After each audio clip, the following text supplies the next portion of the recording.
Peru's President Pedro Castillo sacked Prime Minister Hector Velar Pinto 3 days after appointing him, after revelation that he was accused of domestic violence. He said, "I have decided to recompose the cabinet," where he did not mention Pinto by name.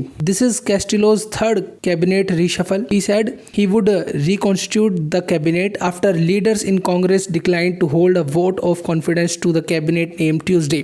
The opposition and some other cabinet members were opposed to Pinto's presence in the government. Pinto came under pressure after newspapers said his wife and daughter had reported him twice for domestic violence in 2016. He was denied being an abuser and said he was never convicted. A judge had issued a protective order for his wife. He had said he would stay in his job unless Congress passed a vote of non-confidence. Castillo's new cabinet still needs to be confirmed through a congressional vote. The prime minister position in Peru is the chief advisor to the president and also preside and helps appoint the rest of the cabinet. The new cabinet will Castillo's fourth since taking power in 2021. Not only was Castillo unprepared for the national political office, he also did not have a political or social base to count on for support, nor was he able to bring in capable advisor and experts in the various sectors any president needs to be governed. Cynthia Sanborn, political science professor at Peru's Universidad del Pacifico, told AP News Agency. Castillo was a school teacher and an underdog in Peru's last election. Experts had warned of his political inexperience being